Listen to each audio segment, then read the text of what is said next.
Assalamualaikum warahmatullahi wabarakatuh. Selamat siang, pagi, siang, atau sore. Shalom. Perlu Terus lukat ya. Ini awalannya lukat ya. Ya, kalau bisa ya. Bisa, Mas.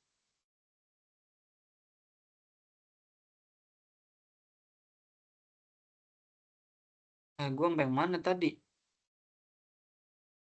Sampai 13, Bu. domain model specification. Sampai mana? Domain model specification Oke. yang flowchart. Udah belum? Dah. 1, 2, 3. Assalamualaikum warahmatullahi wabarakatuh. Selamat pagi, siang, atau sore. Kepada yang terhormat Bapak Prafajar Suksesano siapa tadi? Mutakin.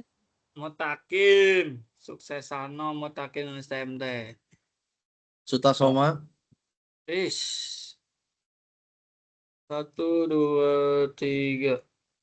Assalamualaikum warahmatullahi wabarakatuh. Selamat pagi, siang, atau sore. Kepada yang terhormat dosen pengampu mata kuliah I-Logistik, Bapak Prafajar Suksesano Mutakin STMT Eslog.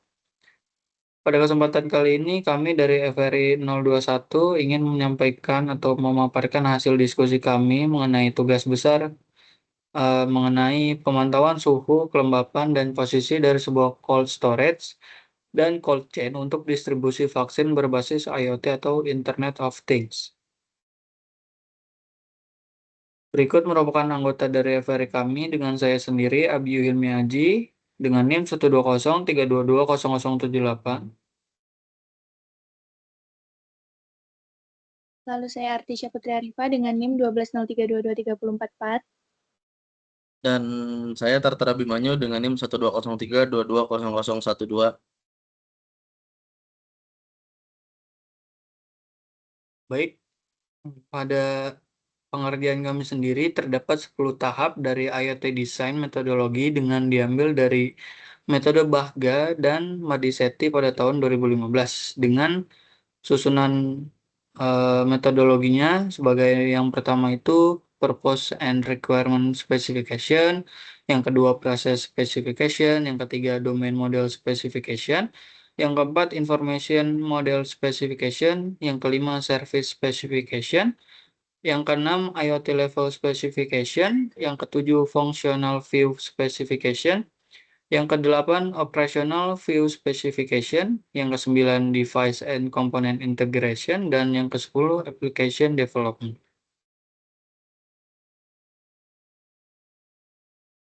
Baik, masuk ke tahap yang pertama untuk Purpose and Requirement Specification dari metode kami, yaitu untuk purpose-nya sendiri mengembangkan sistem pemantauan suhu, kelembapan, dan posisi dalam cold storage untuk distribusi vaksin berbasis IoT.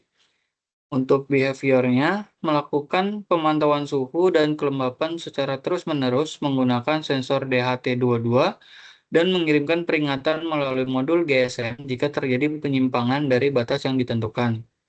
Untuk sistem manajemennya, sistem melibatkan integrasi perangkat keras seperti sensor, mikrokontrol, GPS, dan modul GSM, dan perangkat lunak untuk mengumpulkan serta menampilkan data secara real-time melalui platform IoT. Kemudian untuk data analisis, sistem membandingkan suhu dan kelembapan yang terukur dengan standar penyimpanan untuk memastikan kualitas vaksin terjaga dan mengidentifikasi masalah dalam rantai dingin atau cold chain.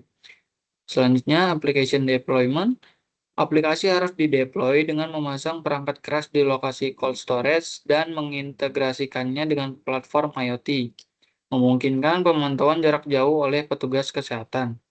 Dan yang terakhir, security. Keamanan sistem meliputi penggunaan protokol enkripsi untuk melindungi data sensitif dan perlindungan terhadap akses tidak sah ke platform IoT, serta audit rutin untuk menjaga integritas sistem.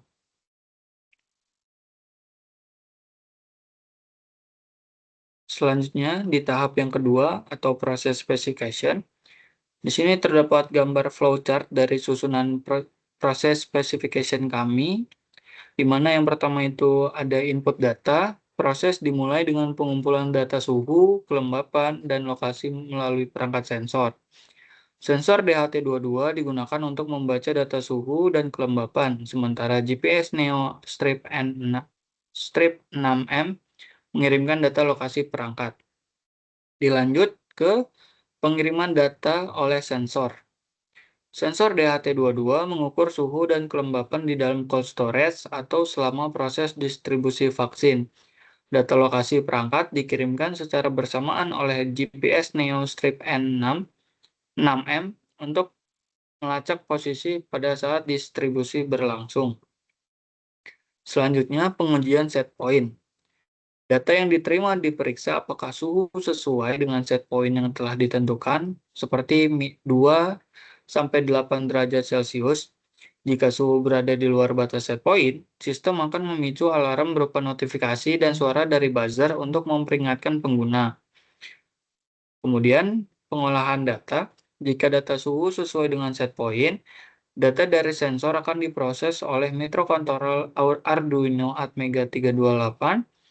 Arduino mengolah informasi tersebut untuk memastikan akurasi dan kesesuaian sebelum diteruskan. Dan yang terakhir, visualisasi data. Data yang sudah diproses kemudian dikirimkan ke platform IoT seperti ThingSpeak untuk ditampilkan dalam bentuk grafik. Visualisasi ini memungkinkan pengguna untuk memantau data suhu, kelembapan, dan lokasi secara real-time melalui perangkat digital. Selanjutnya pada tahap ketiga yaitu domain model specification. Di sini terdapat physical entity atau entitas fisik, di mana terdapat cold storage yang berfungsi untuk memastikan vaksin disimpan pada suhu yang sesuai dengan rekomendasi. Yang kedua itu ada vaksin carrier, merupakan wadah untuk menyimpan vaksin di perjalanan. Dan yang ketiga yaitu freezer, digunakan untuk menjaga efikasi vaksin selama proses distribusi. Untuk virtual entity-nya sendiri terdapat aplikasi IoT, merupakan jembatan antara pengguna dan perangkat fisik, memungkinkan kontrol dan analisis yang efisien dari sistem IoT secara keseluruhan. Untuk device-nya sendiri yang kita pakai itu terdapat sensor DHT22, digunakan untuk mengukur suhu dan kelembapan di cold storage, freezer, atau vaksin carrier.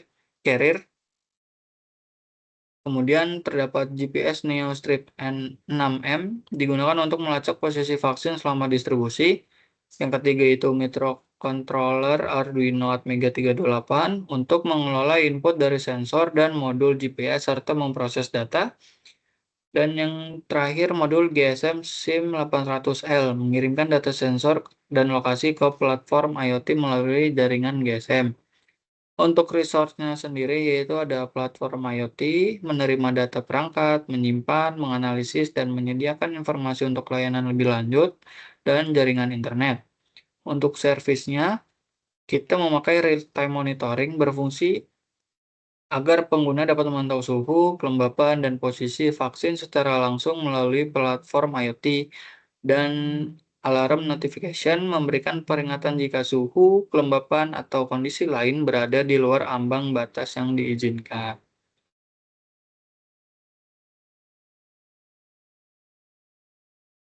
Dan untuk tahap keempat yaitu domain model specification, di sini terdapat flowchart yang digambarkan dari pemodelan kami, yaitu dari perangkat atau maksud saya user atau pengguna, kemudian berhubungan dengan service yang ditawarkan, kemudian service memakai bagian dari resource, dan service bisa berhubungan kembali dengan user. Kemudian kalau dari resource itu ke bawah ada device yang digunakan, sensor dan aktivator, kemudian naik lagi ke perangkat pendingin, vaksin carrier, dan cold storage, yang termasuk physical entity, berhubungan juga dengan virtual entity, aplikasi IoT, dan kembali ke user, seperti itu.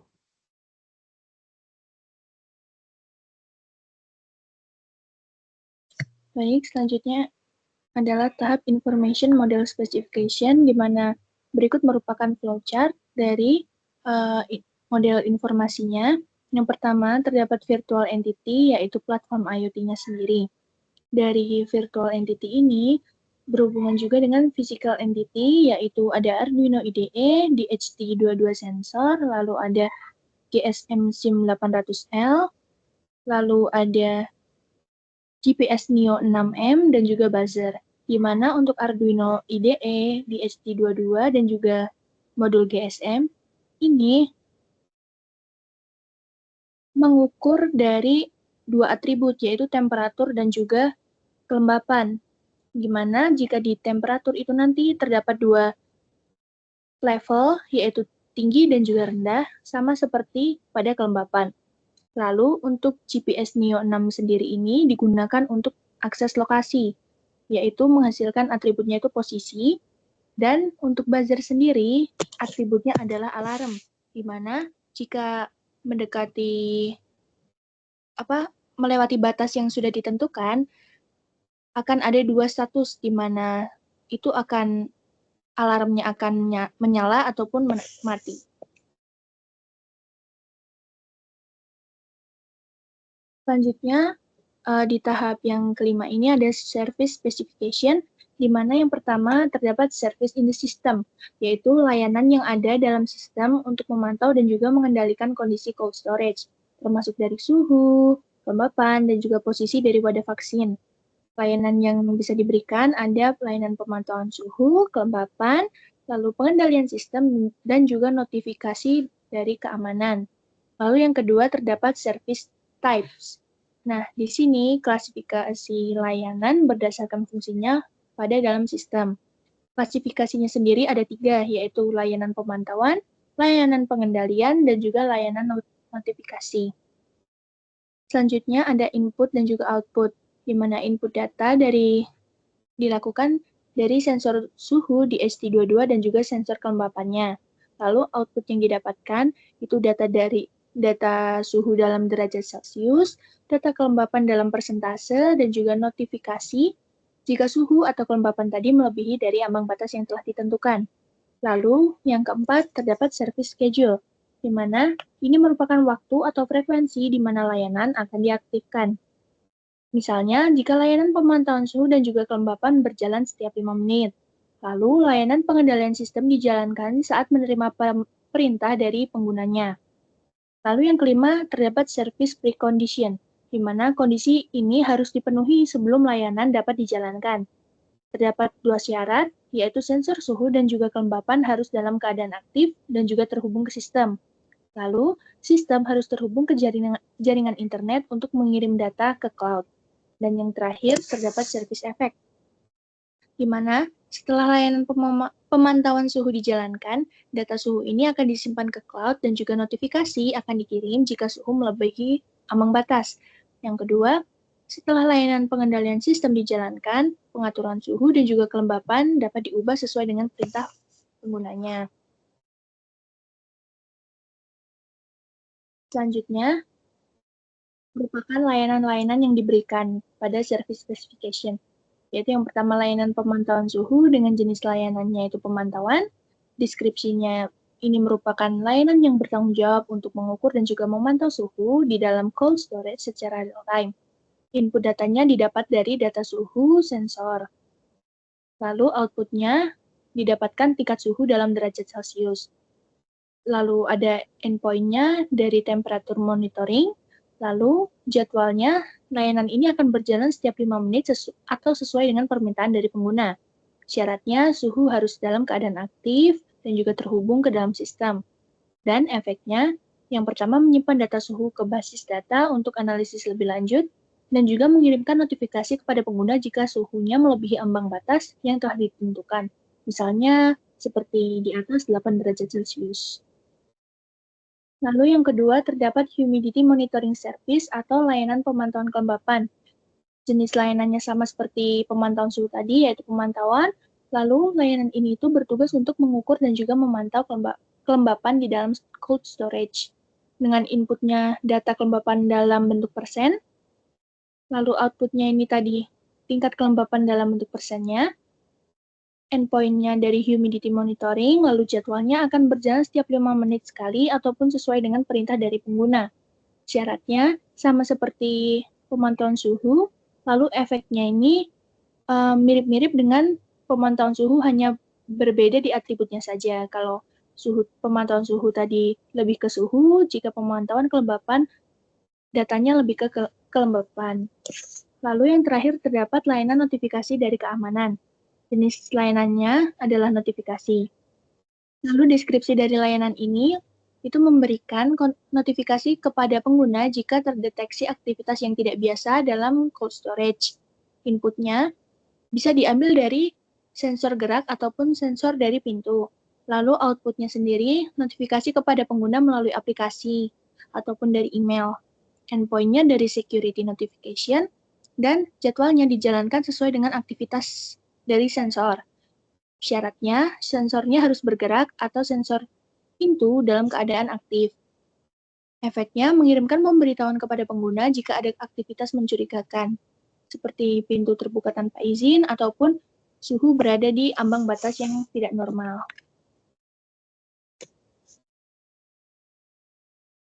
Selanjutnya masih di service specification, di mana ini merupakan flow chart dari input, output, dan juga endpoint tiap-tiap service, di mana service dari temperatur monitoring, ini input datanya dari temperatur, outputnya juga level dari temperaturnya, endpoint-nya terdapat di save temperatur datanya.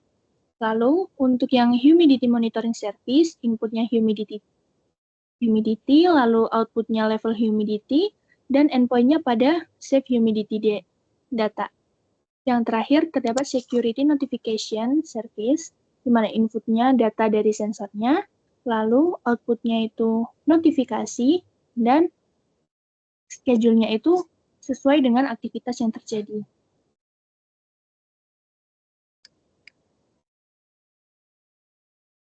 Lalu level 6 ini merupakan IoT level specification, di mana pada flowchart kali ini dilihat bahwa IoT levelnya, yang pertama ada lokal, yaitu sensor suhu dan juga kelembapan, mengarah ke GPS modul, lalu berhubungan dengan microcontroller dari Arduino, lalu ke database.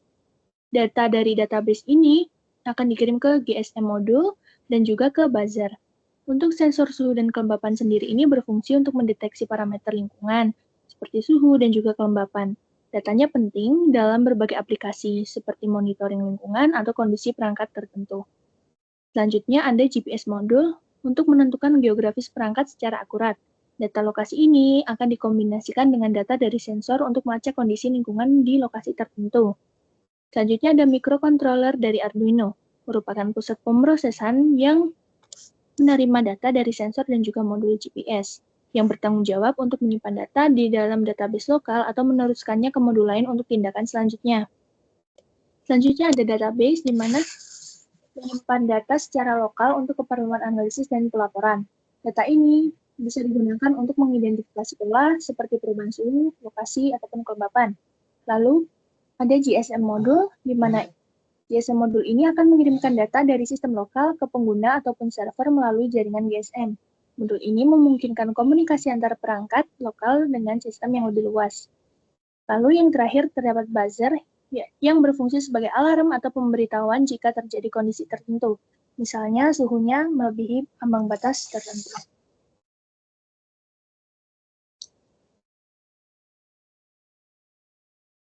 Oke, baik. Selanjutnya adalah functional view specification. Jadi di sini terdapat 6 jenis. Yang pertama adalah device, yaitu terdapat 3 poin. Poin pertama adalah sensor, yaitu mengumpulkan data dari lingkungan fisik seperti data suhu atau data kelembapan. Setelah itu, poin yang kedua adalah computing device, yaitu mengolah data dari sensor menjadi informasi yang lebih bermakna. Dan poin yang ketiga adalah communication device, yaitu mengirimkan data ke sistem lain melalui GSM, Wi-Fi, atau teknologi komunikasi lainnya.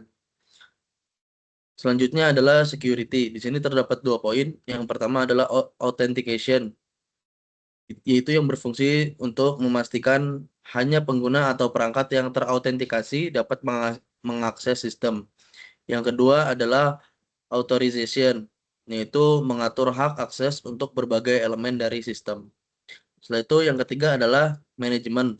Terdapat 3 poin, dan untuk poin pertamanya adalah device management, yang berfungsi untuk mengelola perangkat IoT yang terhubung, termasuk pemeliharaan dan konfigurasi.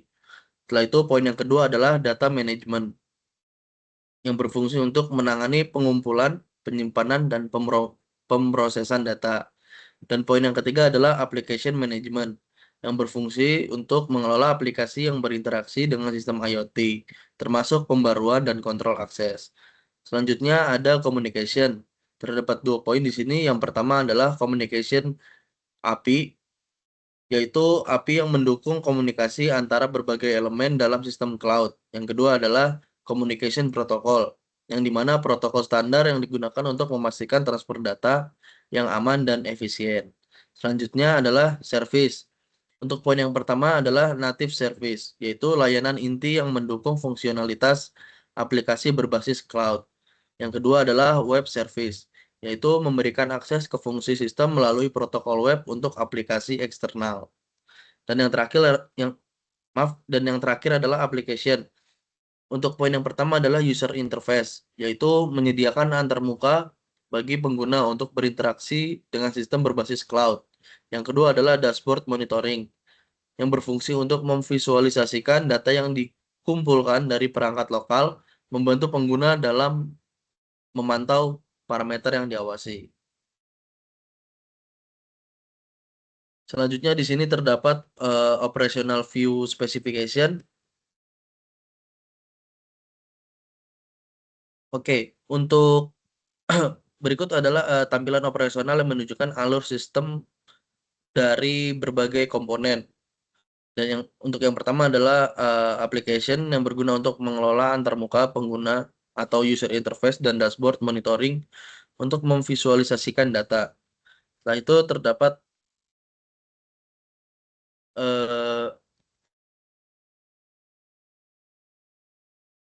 service yang dimana menyediakan layanan manajemen perangkat, data, dan aplikasi, serta layanan natif seperti Arduino dan Raspberry Pi, dan web service. Lalu yang ketiga adalah communication, berbasis protokol komunikasi dan API untuk memungkinkan interaksi antara perangkat dan server. Selanjutnya terdapat device yang terdiri dari sensor DHT22, perangkat komputasi atau microcontroller, dan perangkat komunikasi atau modul GSM. Selanjutnya terdapat security, mencakup autentikasi dengan Android dan otorisasi melalui REST API untuk memastikan keamanan data dan pengguna. Lalu yang terakhir adalah alur data. Data dari sensor dikumpulkan melalui perangkat komputasi, diproses dan dikirim melalui protokol komunikasi ke server cloud. Data ini kemudian divisualisasikan pada antarmuka pengguna atau dashboard monitoring. Dengan konsep ini mendukung sistem berbasis IoT untuk pengelolaan dan pemantauan perangkat secara efisien.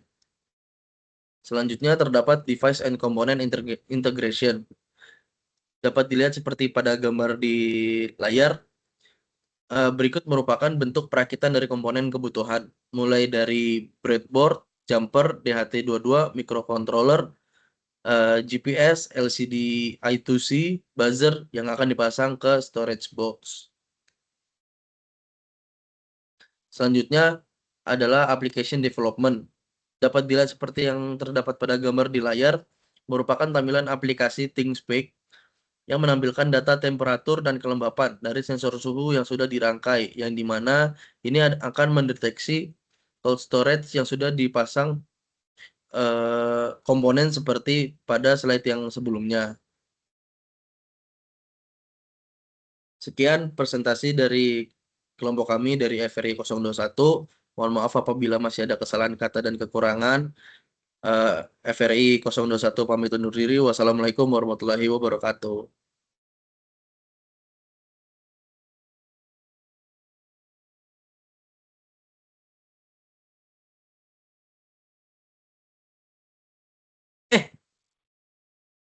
Matiin. Ngabe. Belum kering. Udah Hah? ke-record Kalau itu. Itu Kalau matiin diulang dulu boleh nggak, guys? recordnya. Ngulang apa? Recordnya, guys. Ini Kenapa? record. Oh iya, tahuan ya. Babi lu. Gak tahu. Warehouse presentasi juga nggak sih? Ya, mas kalian. Emang udah selesai. Orang Udah.